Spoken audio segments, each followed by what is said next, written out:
All right, bro. We are live. It is 4:30 Pacific time on Friday, June 9th. I got Fedora Kong with our Friday anime spec, whatever you want to fucking call it. Our It's the Friday spec. anime show, man. Yeah, I guess the anime show, the spec, the cards, the man. There's quite a bit to talk about. And there's Yeah. so much to talk about that we gotta separate it for next week because man, Pokemon is going crazy with the manipulation. Like sellers trying to do the big squeeze. It's 2020. They're so lagged behind. Like their Pokemon boom is just starting. Interesting, man. Yeah. I like it. I like it. Let's do our intro real quick and we'll get started on the show.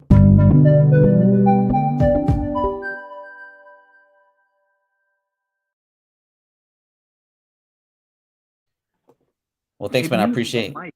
Yo, that's crazy. Oh, mutes. Yeah, I mutes the mic every time, just in case, kind of thing. That's But yeah, man. I so cool. appreciate you coming through, man. Yeah. What's good, man? What's up, Renee? Hi Yeah, everyone. Thanks for stopping by. I love you all. Um, you bro, guys are bro, great. show the hat off. Show the hat off, dog. Yo, Nas, New York Mets, Queens, Nas, Illmatic. They did like an Illmatic hat. So yeah, man. So check them out. They do some great stuff. I know a lot of you guys are from the West Coast, and they got a really good Dodgers. Um, they got a Dodgers Lakers hat. It's an infused logo. It's sick. It was so sick that they're bootlegging it over there in the West Coast. I So believe it, man. I fucking yeah, believe it for they're sure. bootlegging the bootleg. That's crazy. That's great. That is crazy, man. I mean, that's when you know like something hits. You know what I'm saying? So, uh, Pickles, Jason. I do. Our favorite. So, bro, we were like 17, 18 years old when Pokemon came out in '99, Mm-hmm. and coughing was like the funniest freaking Pokemon ever because he just walk around and do that coughing thing. And so we were just back in the day, we'd always just do the coughing thing to each other for like no apparent reason. And dude, people thought we were the biggest squares ever, but man, that is the funniest freaking Pokemon of all time. You heard it here first. Like I know coughing's like got like potheads a like small coughing. spot in my heart for me. What was that? I know potheads like coughing. Yeah, man, he's fucking legit, man. I think he's hella funny, but Did you hey, see the new coughing? No, he has like the curly mustache and the top hat. no, dude, no, I haven't seen the new one, Yeah, man. he has That's the cool. the some like special region. That's so funny, dude. Yeah, dude, he's the funniest freaking character. We're doing a giveaway too today. I need 20 in the live chat. So we got 6 right now. So tell your friends, tell your homies. Wow, We're six. trying That's we're pretty trying to get. good. That's pretty good.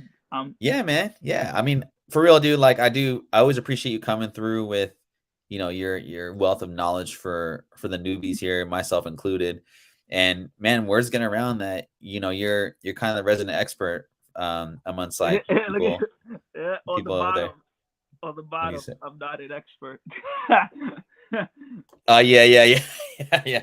I mean, I think your opinion is very much appreciated for sure. It's not like I think people, at least the feedback I've gotten from people is like, man, that guy not only knows his stuff, he has like a passion for it, and so it's more accepted or I don't believable you want to call it, but man, you I'm got tuned legit in. stuff, so you I'm definitely tuned tune into in. the streets. Like I'm not gonna say Yeah. I'm an expert, but I'm Hmm. on Reddit, 4chan. I'm all over YouTube. I'm Hmm. getting everybody's opinion on what they think. Getting my friends who spend a lot more money than I do on Pokemon, and Yeah. seeing what they think. But I appreciate everybody for coming out. So Ferd, hit us with the first slide. All right, bro. Let's do this real quick. Give me 1 second. I gotta make sure this works. All right, let's do it. Yo, so this is Weekly Shonen. I just wanted to start off with something that everybody knows. This is Nami. So this is the first appearance of Nami. So as you can see, $60. I know the buy it now was I think around the same like 50 to 60. Um, she's everybody's resident waifu. So obviously people seem to agree. Much lower than I expected. I would at least expect this to hit $100, but that's a modest amount, so I like it. Oh, that's dope. I don't know this character. Like, what show is she on? She's on One Piece. She's like the She's on One Piece. Okay. yeah, yeah. She's on One Piece. She's like one of the most popular female characters. I mean, I don't even watch One Piece, and I bought a statue of her Hmm. once. So Oh you know, snap! Yeah, I mean, it's definitely like got the fanboys going for sure. I the swear I've seen her at like Comic Cons before, but maybe that's I'm just pretty some sure. redhead in a bikini. Yeah. I mean, that's essentially what she is. So Right, right, right, right. Not the cover of this weekly shonen, like regardless of like the appearance, it's pretty clean. It's like it's got cool art. Um, and like, so this is a really dumb question, but or pretty obvious, I guess. So Weekly Shonen comes out like straight up weekly, correct? Or is it a yeah. monthly? Okay. There's some companies. I know Viz. They have like a monthly. Like it gets a little crazy because they have like V Jump, Jump Plus. They have like a one that comes out monthly. They have one that comes Mm-hmm. out weekly. They will have one that's online only. So it's really hard to keep track because some of them. I remember I was trying to like look up Kaiju no 8 and uh what ended up happening was that I couldn't find the first appearance because it was Mm-hmm. an online only thing. So it depends on the company and what format they use. But Weekly Shonen, that one's like the standard that they do it weekly. That's But cool. yeah, it is the size of a phone book. I mean, I've definitely seen them before now that because of the show, I've been kind of on I want to say that I'd be more aware of them. There's a Japanese store here in Seattle that's called Wajimaya, and they always have them there. So they're pretty expensive though. Yeah, I would imagine. Yeah. So this one So here is Shaman King. I know this is like a popular series for a lot of, I want to say, millennials and some Gen Z kids. This was aired in the Fox box, but I was in high school when this was coming out, so I wasn't really like into anime anymore because it was kind of more of not into anime, but if it was on the Fox box, I assumed it was for kids, so I didn't mhm. really get into this show. But I know that it's a popular series regardless of what it is, and it's $100, and uh, I would assume like if anybody does anything with this property that it'll go back up if it pops in the states again. I know that there've been times that they tried to like revive it, but didn't work Yeah. so well. But you can hit us with the next slide. Oh Uh, shit! so What is this? so this one is last week somebody said, oh, the last show said that they don't wear anime sneakers, and these are some anime sneakers that I have. I got to get them clean, but uh, this show is like super popular. JoJo's Bizarre Adventures. Um, you know, a lot of their first appearances go for some decent amount of money. This one is a series called Stone Ocean, and it Hmm. essentially like follows a family lineage of people who have these powers shown in battle stuff. It's complicated to explain, but the first season takes place in like the 19 early 1900s, and then every Hmm. season goes into like a different decade, and then you'll follow the great grandfather and then the grandfather and then the you know then that person's kid and that person's kid, and it keeps going, and they're always fighting that same guy Dio. He always comes back. But this show is on Netflix. If you want to check it out, it's really good. It might not be everybody's cup of tea. It's very bizarre, as you know, but it has like a lot of style and flair, and the creator does a lot of collaborations with some like really high end brands. I think they did like a Gucci collab once, but Hmm. I can't remember. It was like a high end brand, but he doesn't do collaborations with like just any company. Hmm. Um, so maybe we'll do a show on like some of the stuff that they've collaborated with in the past and like what that resells if anybody's interested in knowing that.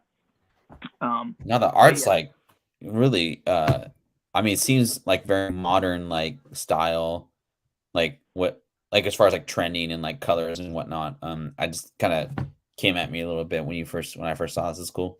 yeah, it's a very unique style. And then this is the most recent one, Steel Ball Run, and this one is about the great grandson of the main villain, and they're doing a race across America or something like that. I haven't read this one yet, but this one was the most recent one that they did in the series, Steel Ball Run.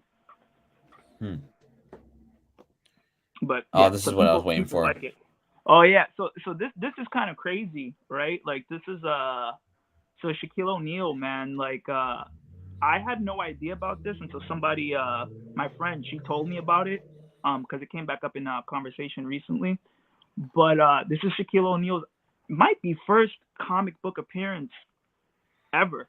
I tried to look at, if Shaquille O'Neal had anything in the states, and he did around that same year, but I wasn't able to see what year that the one in America came out in, or what month.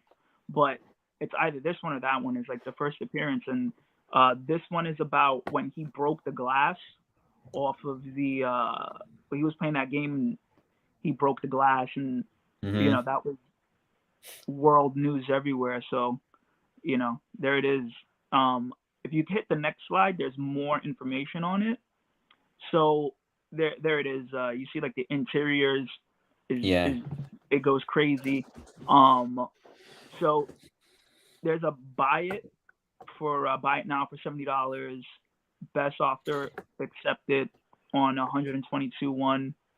Shaquille O'Neal breaking the glass, man. This is a short story. It's actually a two-parter. The next one, my friend, she had to Google it in Japan for me because I wasn't able to find any information on it. But she said that Hmm. it's a two-parter, and the next one is about Reggie Miller. So I wasn't able to Oh find shit. anything on it, but Hmm. you know, that's crazy that they did one about Shaquille O'Neal and another one about Reggie Miller. So it's pretty cool. What do you think of that? It's just interesting to me because like in the early '90s, like maybe I was too young for manga in general and all that, but I think I think like the perception of basketball in Japan as far as like stateside, like I didn't think there was like fans for basketball. Maybe like back in the day, like when I was a kid, like obviously baseball was kind of known as being popular in Japan, but I had no idea that like Japanese manga it was hitting like that kind of mainstream media. So Mm-hmm. that's what really intrigues me about this. Like, I mean, you're hitting manga collectors, foreign material media collectors, and sports collectors. And I feel like with just sports in general, when it comes to collecting, like it's getting so expensive to find like more unique things for $70. And this came out, not necessarily his rookie year, but like it's emphasizing the whole backboard being broken, a very iconic, like, I mean, I still remember like it's one of those sports events that isn't like a playoff or championship related situation, but more of like a just that's never happened before. And I mean, I saw memories of the backboard in Phoenix being broken. And they didn't know what the hell to do, man. So it was funny because when that happened, every kid, it didn't matter how big you were, was trying to pretend they were breaking the backboard at their friend's house, which is incredibly dumb. But that's how it was, man. It was just crazy stuff. But this is awesome. When you showed this to me, like I was like, man, I gotta get this out like in the ether, man, and let people know about this book, dude. It's pretty cool, man. So Yeah, I and really no dug one it. knows about it either. Like no one knows Yeah. about it. I So mean, obviously for like $70, I mean, like that's 1995, like that seems pretty cheap to me, for completionist of Shaq. Um, it's pretty cool. So I agree. You can hit yeah. us with the next slide. So battle royale. You just hit us. Go back one. Oh, my fault. Okay. Yeah, yeah. So battle royale. It kind of like inspired a lot of stuff. You know, Battle Royale was a novel in Japan, and I can't remember the controversy about it. Like maybe they said it was too violent or something. I don't really Mm-hmm. remember, but it was a book, and then they turned it into a manga. And then when the manga came out, it kind of exploded in popularity, and it inspired a lot of things, kind of like Hunger Games. You know, I like when Hunger Games first came out, the book and everything, a lot of people were saying like, "Yo, like they're copying Battle Royale, blah blah blah blah blah." So I so remember people saying that too. Yeah, I had yeah, no idea what battle royale was, but I remember people were alluding to that. So yeah. so this like again, these singles are hard to find. They're out of print. You could get 1 through 15, I think, for about $300, but the omnibus is 1 through 5. That's where the money's at. The buy it now is 600 Canadian dollars. I don't really know what that translates to in American money, but people are paying a hefty amount to just to own these hardcover editions, to own the singles. Like for collectors, Battle Royale it was a big deal in manga. Like I remember kids in high school when when it first was hitting the States and getting popular, people were talking about this stuff. They've done live action movies, they've done the works. I mean, Yeah. even Hollywood was trying to make their own Battle Royale. So, bro, let me ask you something real quick, because that's very unique in my opinion. Like, so the there's more of a demand in the omnibus versus like the individual. So it's almost like saying like buy the trade paperback, not the singles. Is that It right? Yeah, I think that like it's just so weird. Like Mm-hmm. some of it doesn't really make sense because it depends on what the fan base dictates, right? Okay. So Mm-hmm. it's not like how in comics, you know, uh, we have like a specific standard on everything. Like some people collect only incentives because they know that that's the incentive is you get to sell it for more. But I guess for them, it's whatever they feel like they like more, they gravitate toward. So it's Mm-hmm. whatever battle royale fans, Okay. gravitate to. So That's like, still that's still really good info though, to know that, hey, like if you, because I feel like the way for me to really get excited about this hobby, it's very like organic, to where like, okay, cool, I'm gonna buy an omnibus of Battle Royale, for example, and mm, then I'm gonna enjoy it, and I'll maybe read another time, and then be like, oh, I want to have the hobby pay for itself. I'm gonna sell this and then buy the next, episode or whatever. Um, mm, so that's kind of your, if that's your, if that is your goal, it might make sense to look at an omnibus purchase versus like the individual ones, because in the end you may actually come out more, or just kind of, yeah, um, kind of like almost like renting it in a way. So anyway, yeah. You can hit us with the next slide, Mr. Ferd. So yeah, Tokyo yeah. Ghoul. Now, I'm not gonna pretend I never cared about this series, this show. I don't really know anything about it. I just know that it's really, really popular, and I know that it's Mm-hmm. out of print. I'll Okay. buy it now for like the first 5 volumes, like $800, dude. A 3-in-1 omnibus, the first 3 volumes in one for 125. It's crazy. I know my cousin for Halloween, like in the early 2000s, he dressed up for Halloween as this guy. So he got like the mask, he had the white I've hair, seen it. and Seen it then a lot of times, man. Yeah, I was yeah. like, oh, bro, like, you're kind of you're kind of weird, dude. Like we're not going outside. But then when we went outside, everybody was like, oh shit, Tokyo Ghoul. And this was before like when you and we're from like the Bronx, so if we did Yeah. anything like cosplaying or anything like that, like we'd get picked on. But Yeah, for sure. you know, Tokyo Ghoul is popular. Yeah, I mean, I know of this property but I didn't know that the manga goes for this much, and I didn't know it was out of print. Mhm. It's funny when it's funny you say terms like out of print, and that brings me back to when I was really into like Warhammer, the fantasy game, not the Mhm. Warhammer 40K, but like I'd go in and I'd want to get like a pewter, figurine or like the main set. Like there's this big war, like an army you could buy, and the dude at the counter was like, "Oh, that's out of print," and that was like the worst the worst thing you could hear from like the owner of a store if you didn't have like what was out of print, and the best thing you could hear when you did have it, because it was like, oh shit, they don't make this anymore, I could sell it for a premium or whatever.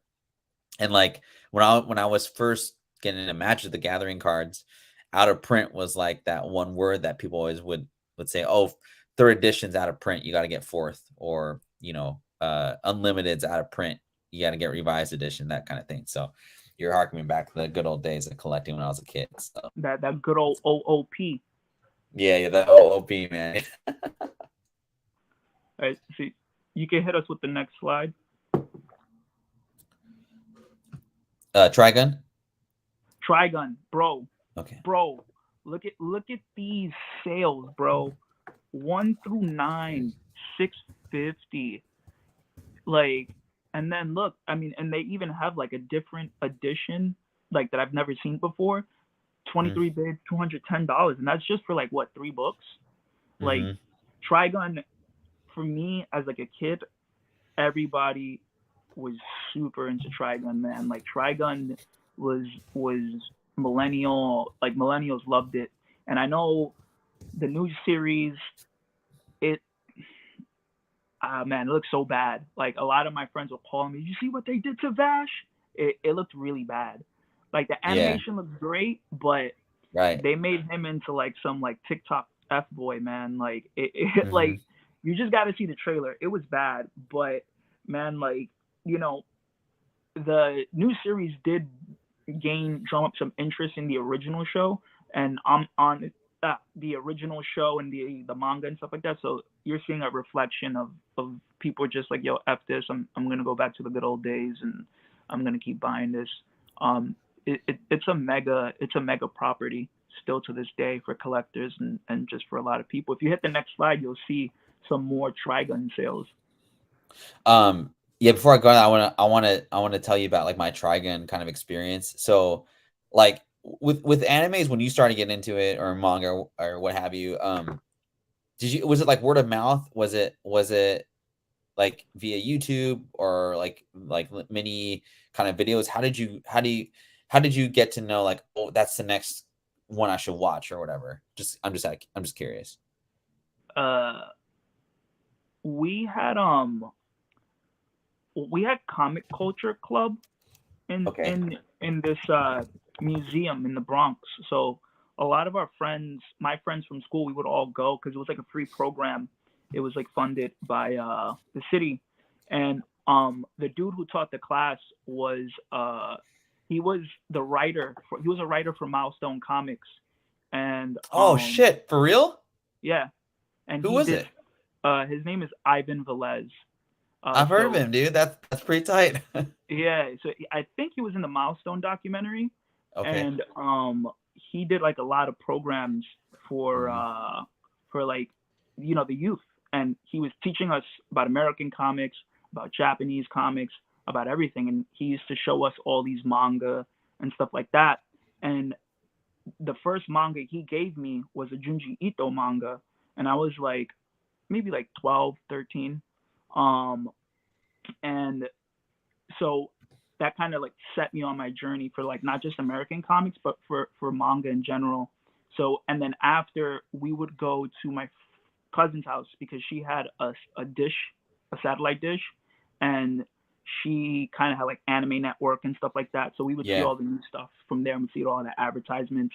And another one of our friends had a subscription to like an American magazine that talked about otaku stuff. So that's kind of how we'd get our information. And the financial barrier was really hard for us because we were all poor and from the Bronx.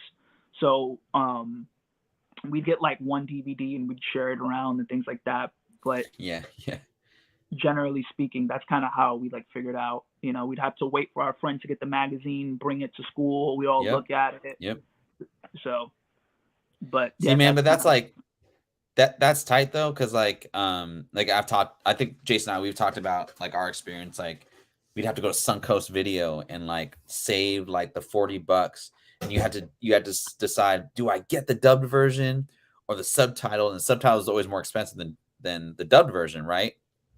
And we were always completists. We always wanted the subtitles. You know what I mean? So, but with Trigun, that was one of the first advertisements I saw on TV by Trigun, and they would do like a little clip, and they would show like 20 different like flashes of manga, mm, and it would get you all stoked. And it was like, I want to say it was like a subscription service, so they would send you like, whatever, I don't know, like they'd send you Trigun or they'd send you Akira, old school stuff. You know what I mean? And like there was a very small segment of like geeks and nerds that liked manga.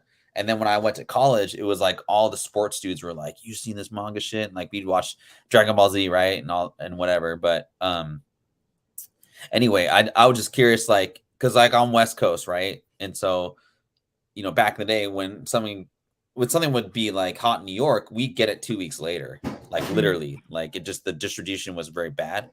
But then as time turned, and there was a lot of Japanese like culture here in Seattle, right? They brought that culture over here. And then just Japanese exchange students would kick it with like the nerds or whatever. And then it would just, that's how I think it grew here in Seattle. So it just yeah, became there part of weren't like much normal Asians culture. in the Bronx. There weren't much Yeah. Asians in the Bronx. Mm-hmm. And I feel like Caucasian people were like the minority in the Bronx in the Mm-hmm. 90s. So Mm-hmm. for us, and at that time it was the poorest urban county in the country. Hmm. So for us, we kind of, a lot of the kids had to share. We had to like share the information, kind of, really just kind of get hand me downs from our friends and things like that, because all the stuff was in like Manhattan, and we didn't really know about. There was just like one kid who had parents who were working class, and we'd just bum everything off of her. And then we had our teacher who would just give us like a bunch of manga and a bunch of like books to read and things like that. And so Mm-hmm. that was kind of how we figured it out. It looks like Wade's got a question for you, man. He has no manga and doesn't know where to start. Where would you suggest him to kind of get started on all that? Barnes and Nobles, Barnes and Nobles, and I don't let I anybody agree. tell you different, because I feel like a lot of people look down on me for going to Barnes and Nobles. Like a lot of Fuck like the no, big, man. I see so yeah, many people, dude. Like I saw big ass nerd guy, little kids, and like it was near the comic books, like the trade paperback section. mm-hmm. Dude, everyone was there. This is why I think it's a really good community to kind of like get going. Wade, I'll send you. I bought a couple. What was it?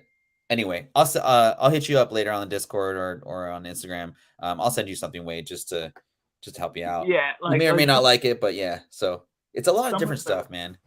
some of the people get a little elitist, because if you don't know about like a specialty manga shop in like Manhattan, they'll be like, "Oh, you going to Barnes and like fuck yeah, I'm going to Barnes Fuck and Noble." yeah, man. Like They have shit, man. I everything. mean, They yeah.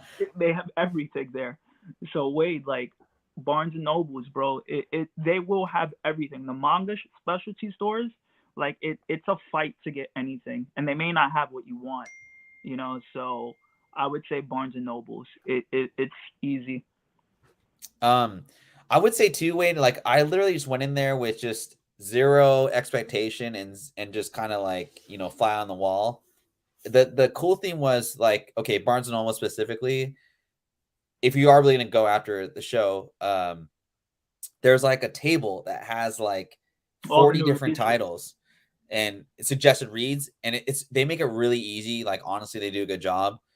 I felt personally the wall was a little intimidating because there were so many different, like there's like little kitty ones, there was like super violent ones. It's all alphabetical, but the descriptions are pretty like good. Like so my idea was like I want like a vampire, religion, like horror type manga. And so I just looked for anything that said devil or like priest or Helsing. something like that. Exactly, right? And I found a couple and I bought one. It was like $10, man. And it wasn't really my cup of tea, but I was like, screw it. I'll just read the whole thing. It was cool, man. I dug it. It was fun going in there and just kind of like not being like, oh, I gotta get the crisp version of like, blah blah blah. Yeah. Yeah, Devil Priest. Yeah, got it. Yeah, exactly. So But yeah, like just look at all these sales, like 250 to 182 for the complete 1 in 25, $700. Like, I mean, man, like people love Trigun. So there's it's really popular, man. Yeah, for sure. all right, you can hit us with the next slide. Oh Resident shit. Evil. Speak You got me. You got me. Resident Evil, like one, two, three, four, five complete set, 350. And you got a low of 182, man. There's some Resident Evil fans. I mean, I would never. Yeah, I've read some of the Korean stuff. It's Mhm. pretty good. I've read The Boxer. I read Solo Leveling. I've read Lookism. I think I've read a few of them. God of High School. I think that was like another one, but that one's very shonen battle-y. Mhm. But Boxer's pretty good. I'm aware of the Korean comics.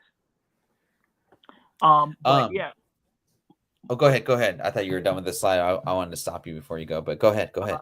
but the Resident Evil stuff, man. I don't think anybody's really reading this. I've never spoke to somebody about manga and had to like, yo, you read that new Resident Evil? It was crazy. Like I've never.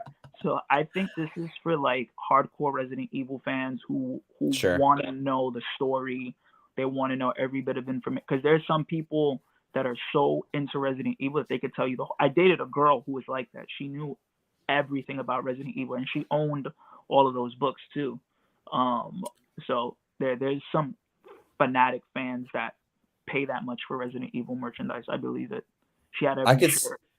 I could definitely see like some like a video game collector like wanting like they're like screw it, I don't want to deal with the Resident Evil American cartoon or comic book. I'd rather have something foreign, and I could see them kind of like pairing that up with their graded, video game. Mm-hmm. Because I honestly don't think the Resident Evil comic books, like, I don't really dig them, but I like the covers on these ones for some reason. And that art you have on the left of the comic books of the sales, is that interior art or are those cover? Or is that art from the cover or from the video game? Because that's really That's art dope. from the video game. That's art from the video. It, I don't know what okay, game, but okay. yeah. But yeah. I would like to see like maybe Marvel, take a hand at Boom Studios or something of the Hmm. IDW. I think IDW would be perfect for Resident Evil series, Sure. but Yeah. they keep getting like these rando flim flam independent Yeah. companies to write it, and I'm just like, bro. Yeah. It's weird, but these are tight, man. I like these. Those are tight. All right. So this one is kind of crazy. Initial D, uh, it was a buy it now for 1,500 bones, man, 1 through 33.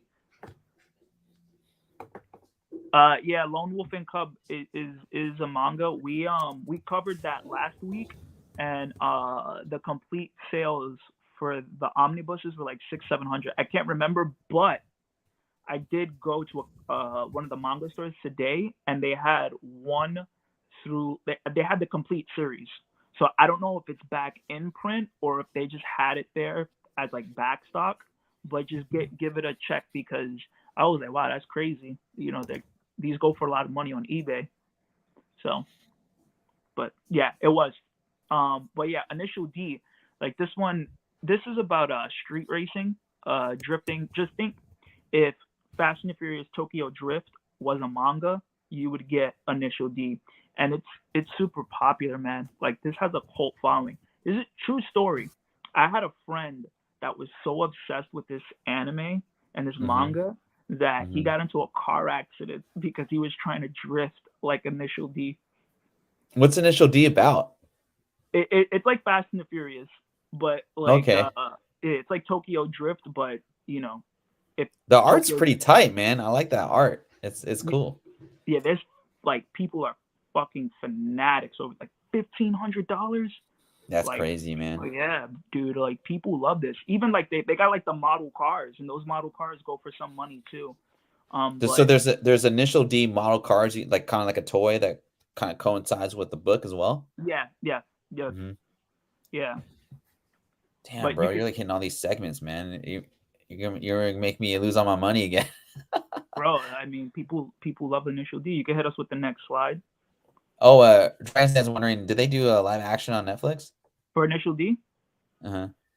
Maybe I don't know. I don't know too much about Initial D. I just posted it because I remember that time my friend got into a car accident, and his brother was like, "Yo, you're like, what were you thinking?" And his exact response was like, "Oh man, I was just thinking about Initial D." And I was just like, "What?" What? Man, some people's kids, man. Some people's kids. Okay, let me get you to the next slide, bro. Sorry. So this is series of the week, Zombie 100 Bucket List. There's an anime Oh adaptation coming out shit. this July, and there's a Netflix movie coming out soon, live action. I read this when it first came out, and I really loved it. I liked the story. It was about this dude who's working a 9 to 5, and he's like, "Yo, this sucks." And what ends up happening is that he shows up to work one day and everybody's zombies, and he's like, "Wow." Like I could get a vacation.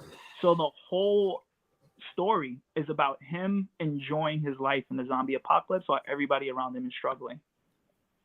That's so fucking funny, man. It is. I'm guessing it's a comedy or like Yeah, whatever. it's more of a it's an action slice of life comedy, you know. But That's cool. uh, so if you hit us with the next slide, um, there's more information on it. So this is the double first appearance. It's a free comic book day comic, and it has multiple first appearances. You get Demon Slayer, Zombie 100, Tanjiro, Nezuko, the main characters of Zombie 100, and it's $10, a 9.8 signature CGC series sold for $155. Bro, like it I think even if you buy it raw, I mean for $5 you can't go wrong. Just roll the When dice. did this come out?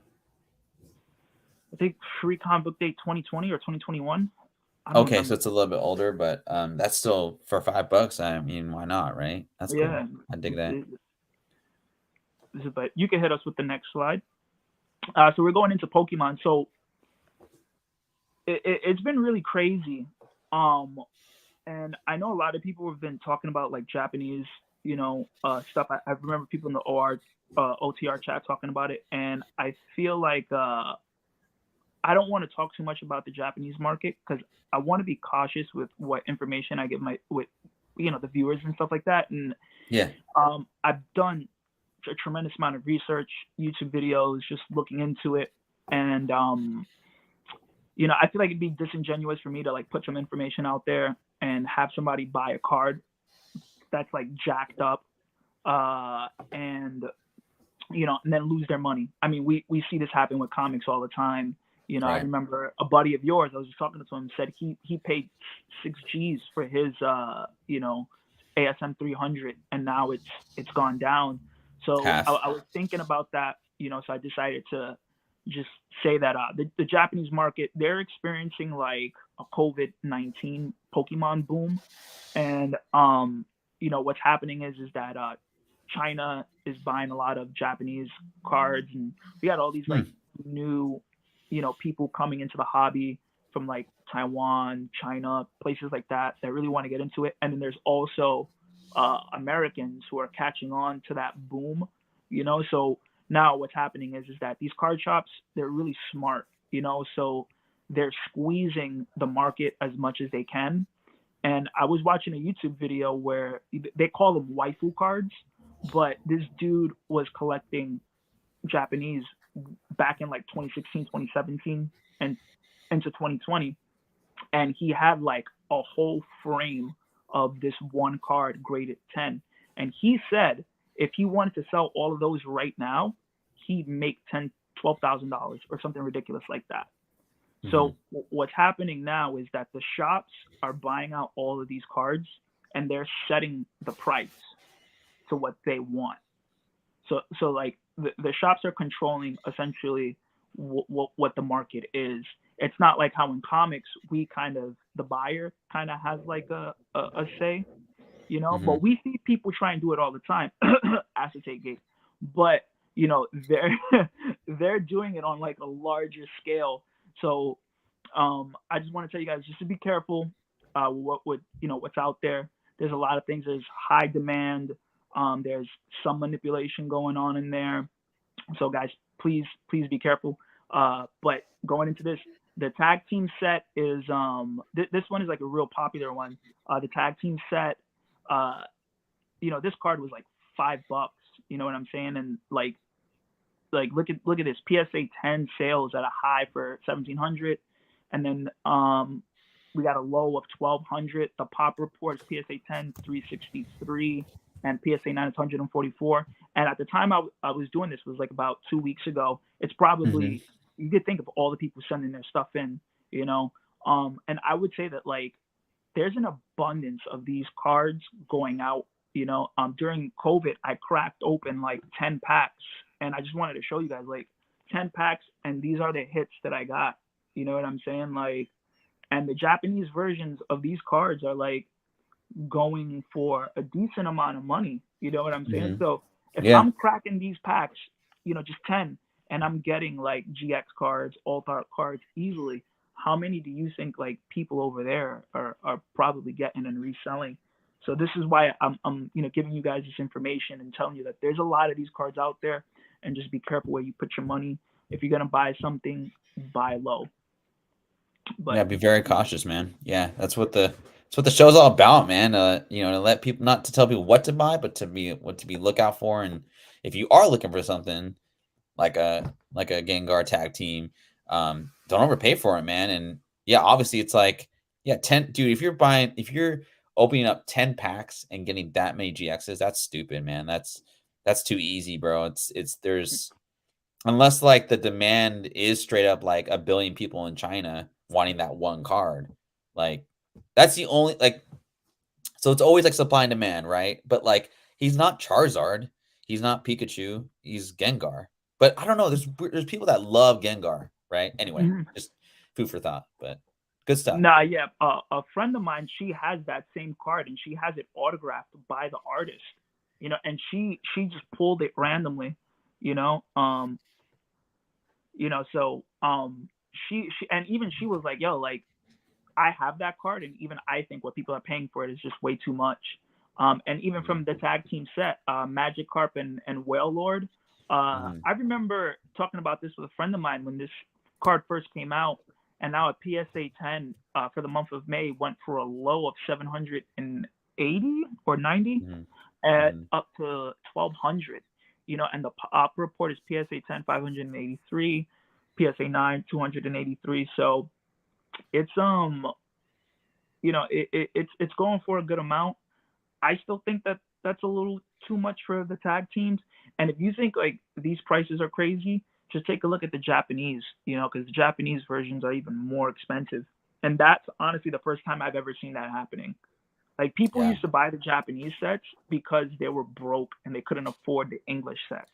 Yeah, that's what I was saying. This is like when we were kind of messaging back and forth, you were telling me about this Japanese thing going on. Like, I was just like, okay, like there's no COVID anymore.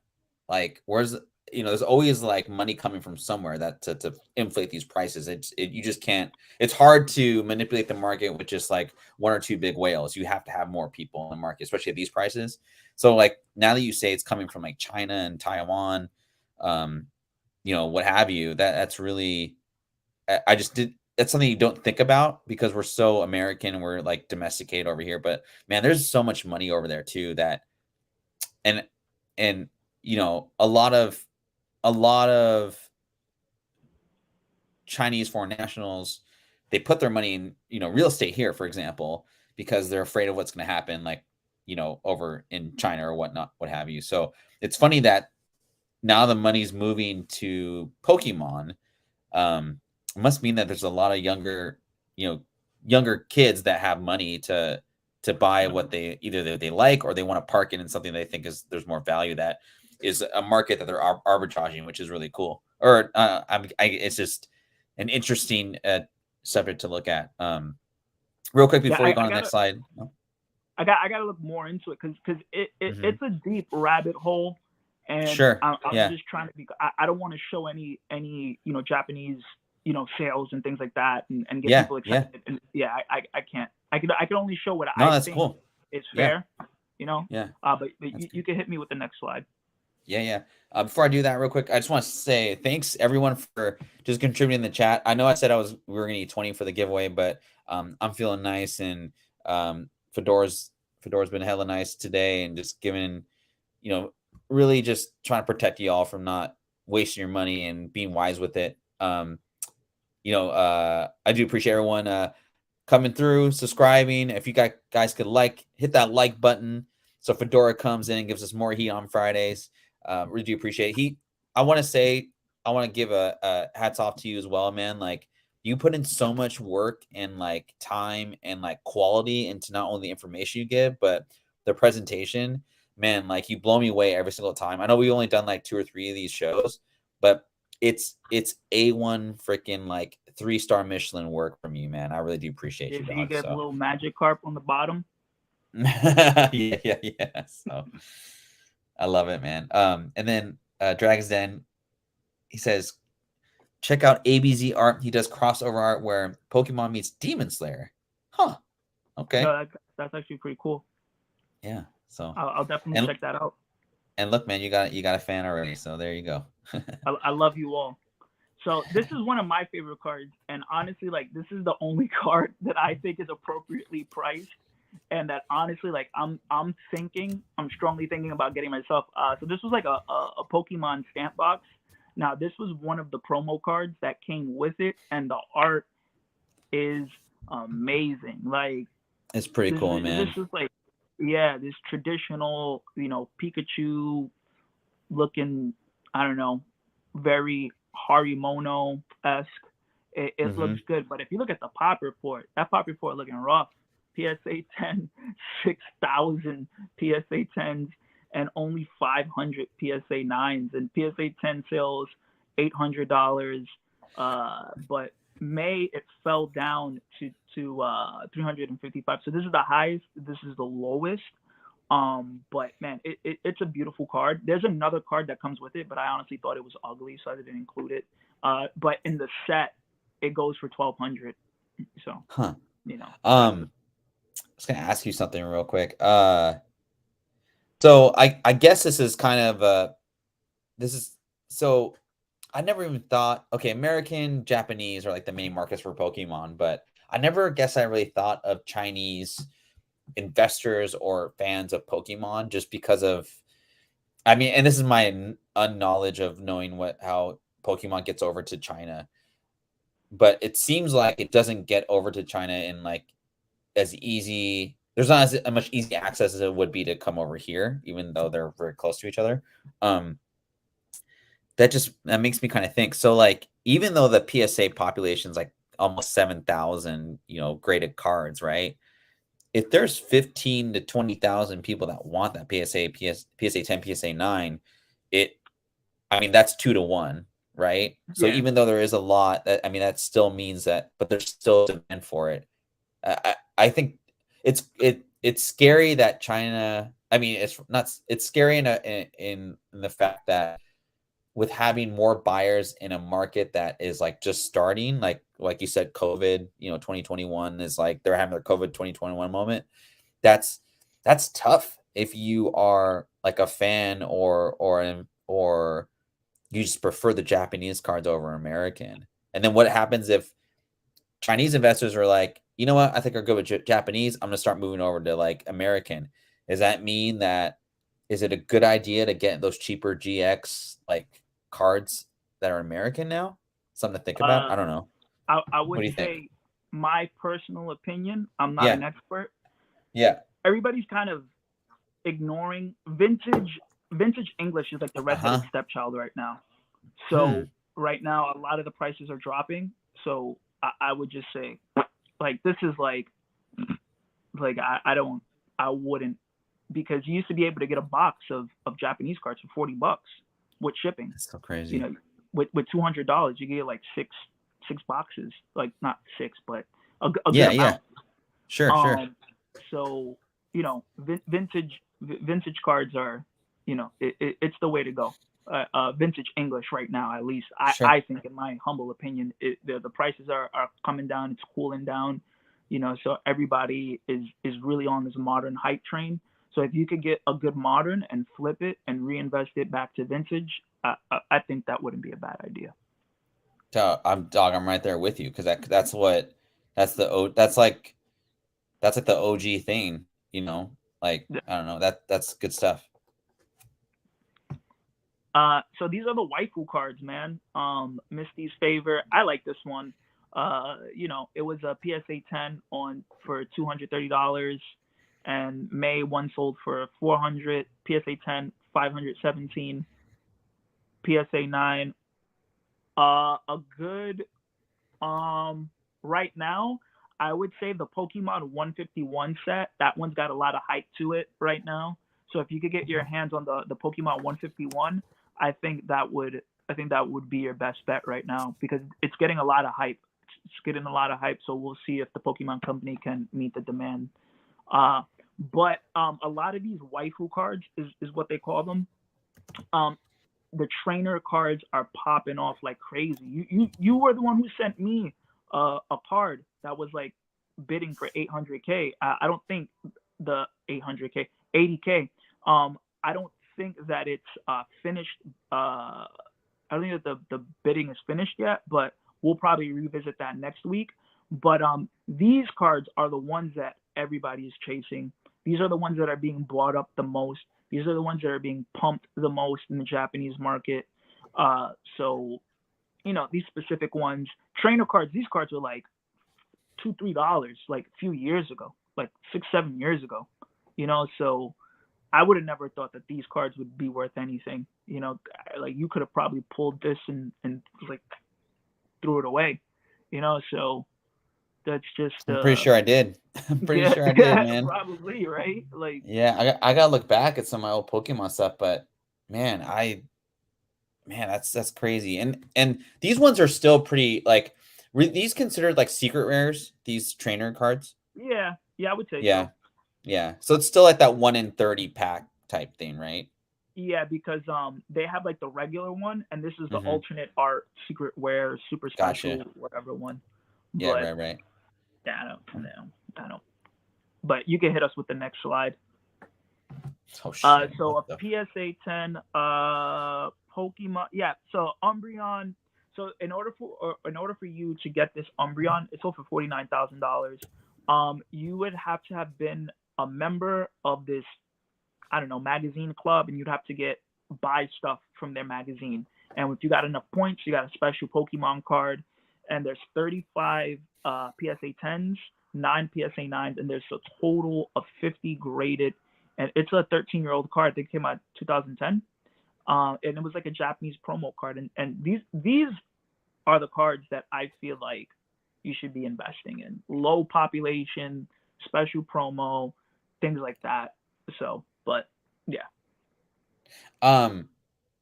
Would you say that's a very, like, okay, obviously, like, so minus the price, right? Is this card more for like the general population of Pokemon collectors, or a very specific group of Pokemon collectors? That's kind of a tough question, but starting to throw it on you. Nah, I just think that like whoever has money, right? Like whoever could afford. Yeah. And I think do you think people know about this card though? Like, do a lot of people know about it? Okay. No, probably not.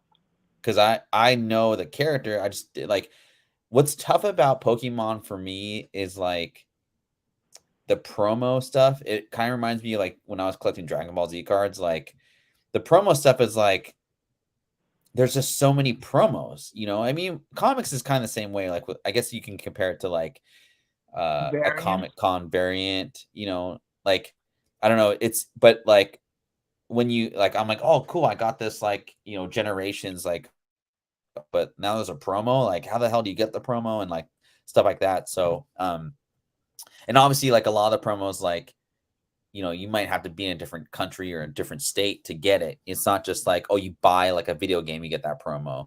So I guess like, if you are a collector, like don't throw those promos away that you get with stuff because you just don't Yeah, know. I agree. You know what I mean? I So agree. There was yeah. one promo where it was a Kangaskhan promo, and she had like the baby in her pouch. And the only way to get that promo is you have to enter a tournament with your parent or guardian, and if you won, you got the promo, and that Dude. one was going for like 60K, and it's a vintage 90s card. Bro, you And gotta do like a promo vintage like show and just go over just I Pokemon should. like promos. I mean, that'd probably be a lot. I'm just saying like that sounds pretty cool. I mean, It's a deep it'll dive be for easy to sure. do. You just Oh, go on okay. Reddit, ask Yeah. questions, Google, do the research. It's not that Yeah. hard. You can hit us with the next. Okay. So this one, it's that Gold Star EX, $34,000, PSA 10, 48, PSA 9, 205. This is from that same set where that Charizard, the Black Star Charizard. Yeah, this is that same set. So 34K, PSA 10.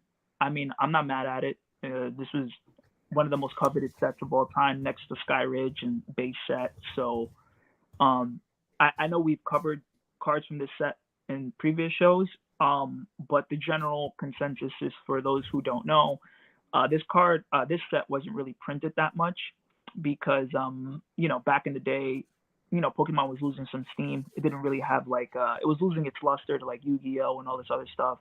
So it wasn't really in demand that much. So that's why you see like the low pop reports. But it's a beautiful card, Rayquaza. I mean, I don't really have much to say. And then this is a Blastoise CD promo. This is for a friend of mine. She watches the show on her off time. So she wanted me to do these some Blastoise cards for her. So I said, you support the show, I'll do that favor. And if anybody wants some cards, wants some information on a card, just let us know, and we'll do a segment on it. So the Blastoise CD promo, PSA 10 sales go for in 2023 May 7th. It did $250 for a PSA 10. April 14, 2023, did $460. And if you got this card in 2016, PSA 10 was $26. So I think that Blastoise is one of the underrated characters of Pokemon, and not too many people really care too much about him. And you could see, and it reflects in the sales. But also, when you got a pop report of like 5K and 4K, it's probably why it's so low. But it's a vintage card. It's $250. I mean, PSA 10. You complete the set, you could get all three for under $1,000. Why not? Would you say that Blastoise is like the third most popular Pokemon after Pikachu and Charizard, or like is he like fourth or fifth? I would say nah. I mean, maybe he's top 10, but I don't He's know. not like top 5. No, I don't think so. In my opinion, I don't think so. Yeah, no, yeah. He's my favorite Pokemon. So, I have kind of like my little niece, when she would start talking, the only like phrase that she would say like very confidently was Blastoise. Like when I was like one of her first like kind of like when she was like consistently talking, I was like one of her one like she got excited to say. So, I have kind of like a small little sliver in my heart for Blastoise, and I think he's freaking like he reminds me kind of a turtle. So, I'm a big Ninja Turtle fan. So anyway. Yeah, same. So this is another. This is kind of like one of the more rarer Blastoise cards. This is a Blastoise EX Fire Red Leaf Green. PSA 10, 137 PSA 10s. It goes for $2,000. 2023 In March, it went for 1,300. In May, it went for 2,000. So getting a slow bump when people are starting to really know about, the rarity of the card. And if you bought this card in 2018, hey, PSA 10, $100. Whoa, it's crazy.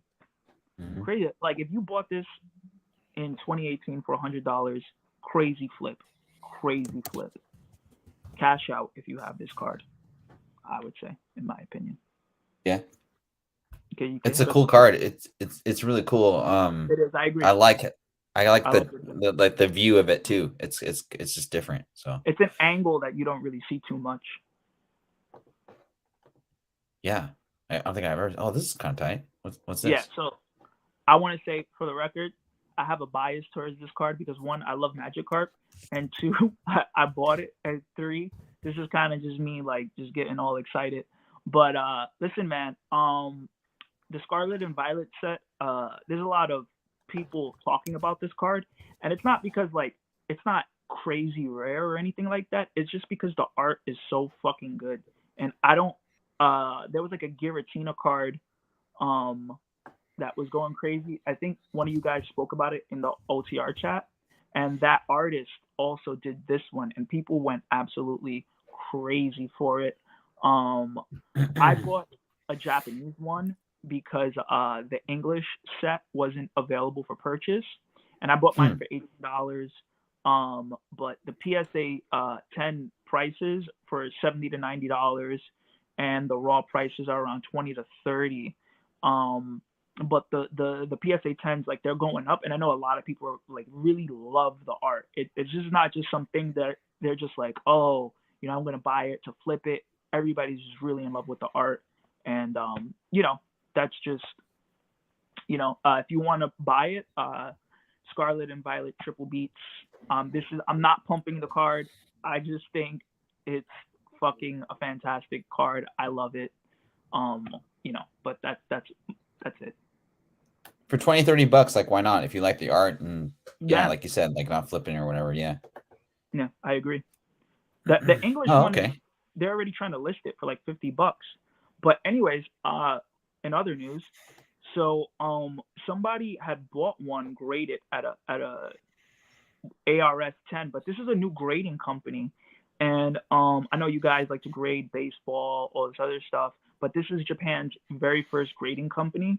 And, Mhm. the name of the card is displayed on the front and the grade is displayed on the back. So I just kind of wanted to highlight something that I saw on Reddit, and people were they're really loving the presentation of the slab. And yeah, man, just hit us with the next slide so we can get a little bit more information on it. So here's how it presents: the front, the back, the way the grade will look on the back, the side, the bottom.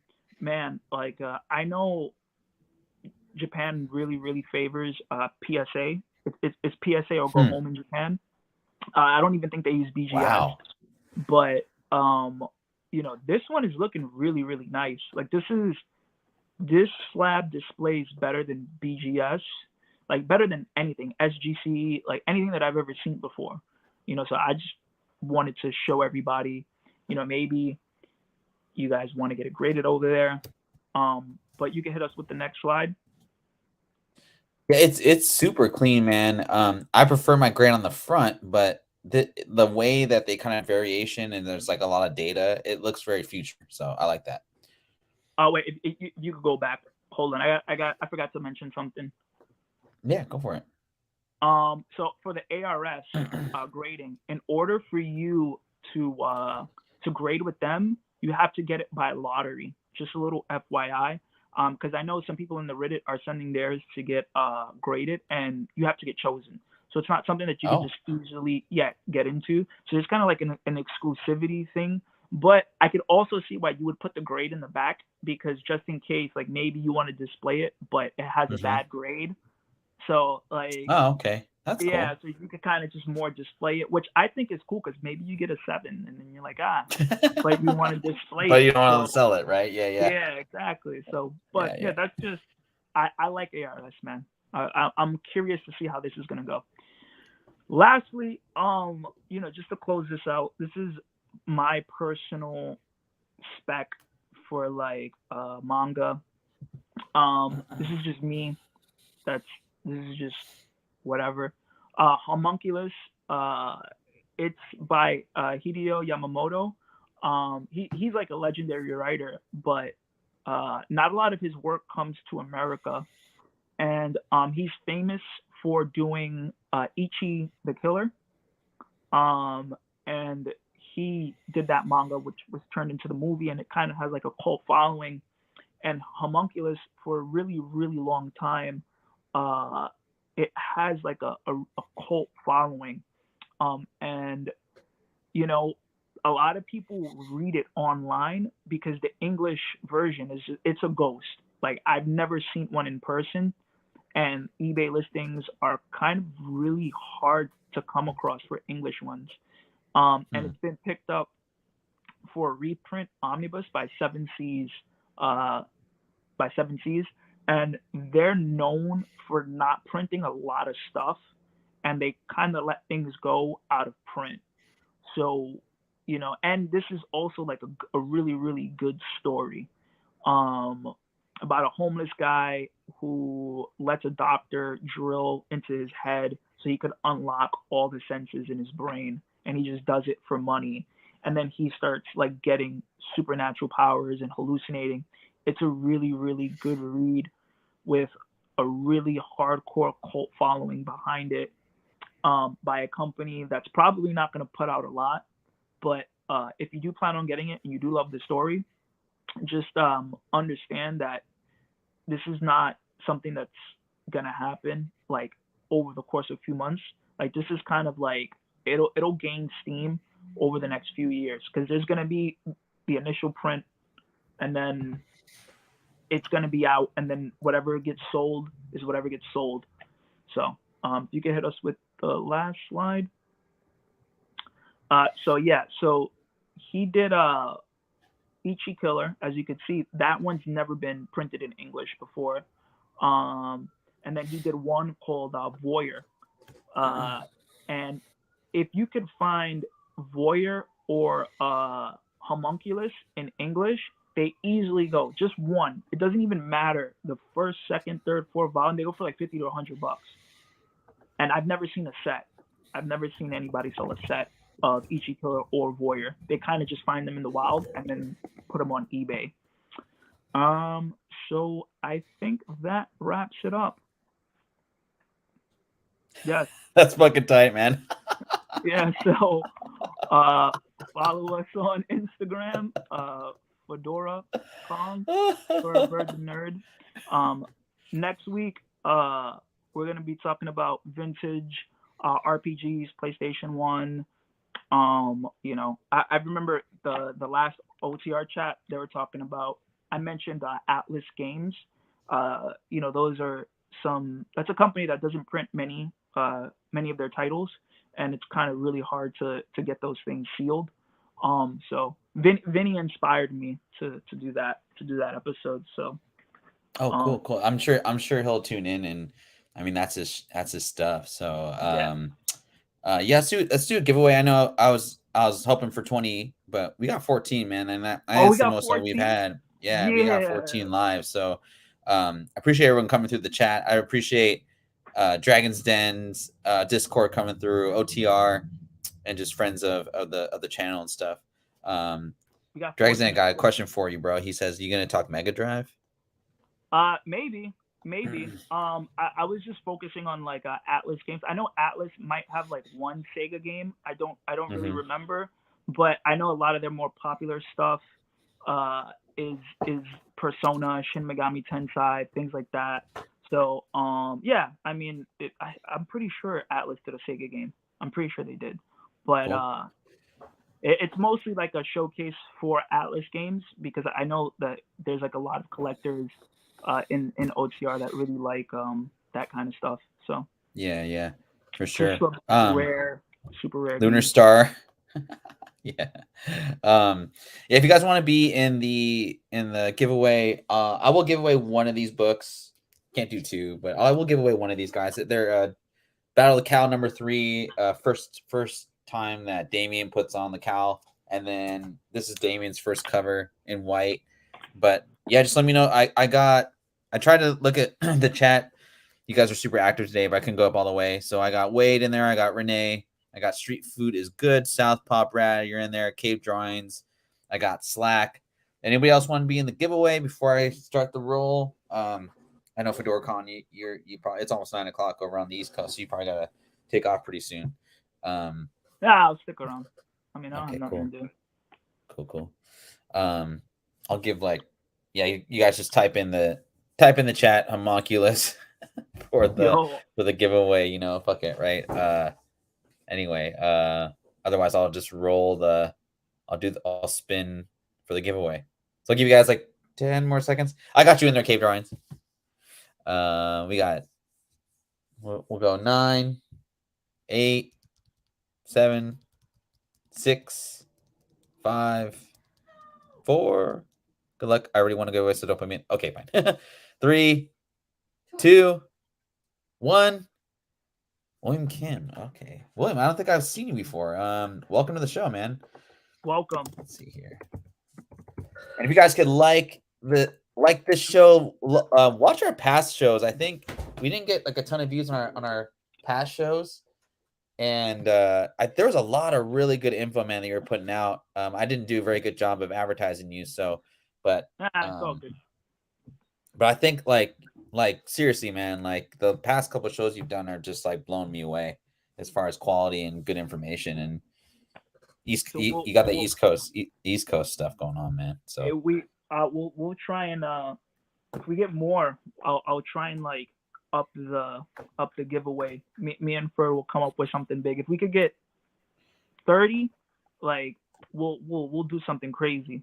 Hell yeah! I'll try my best. Yeah, if we could get 30, if you guys just keep spreading the word, me and Ferd will figure out a big giveaway. So yeah, like I appreciate you guys stopping in and listening. Yeah. To me rant. Oh, we got Destiny in the chat. I think you helped her yesterday to find that vinyl. So yeah, that was hella cool, man. Yeah. And then, bro, how do we find Homunculus? Like, where can you buy it? So right now it's gonna be it's up for pre-order.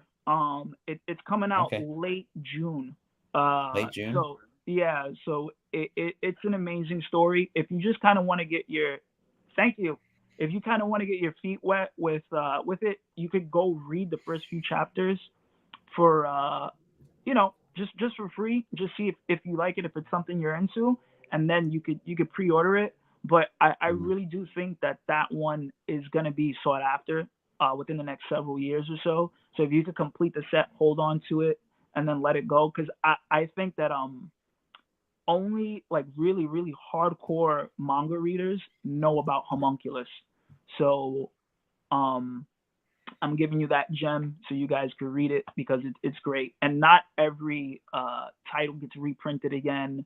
And some of the foreign books that get translated by English-speaking fans, those don't even see English releases. So this is very rare to see something like that happen.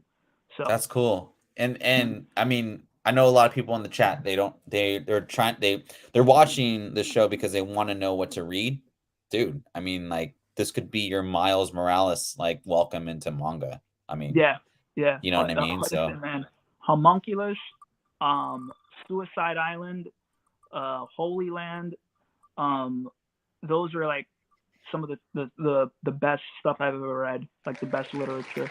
William, bro, congratulations, man. I'll send you, let's see, I'll send you this one.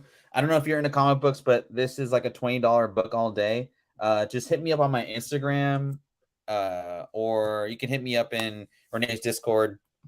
I can't think right now. Our Instagram names are Ferdbird the Nerd, and then Fedora.com is also on Instagram. But yeah, William, just hit me up on Insta. I'll send it out to you as soon as possible. Beginner's luck, man. Thanks for coming in. Hope you're subbing to our show. Like I said, Fedora Kong is my resident Pokemon manga like expert. Whenever I got a question about like anything, he goes down and just finds all the shit that I have no idea what I'm looking for. But yeah, William, just hit me up on Instagram. Question for people do anybody collect, like, I know a lot of you guys are big into sports cards, But the only sport that I follow that I know like everything about everything, I'm like an encyclopedia, is UFC. I collect UFC cards. So the market is not really too big for it, but if you guys are ever wanting to talk about sports cards, and you guys want to have me on like a podcast or something, you know, hit me up, man. Like I would love to, you know, add to whatever sport. Like this is the only sport that I know about, and as you can see, like I have like binders and binders full of UFC, MMA cards. So I mean, I don't know, just something I Yeah, wanted to yeah, contribute. for sure. I don't know anything about UFC. I'm a boxing fan, and it's kind of in a weird spot Do right they now. have So boxing trading cards?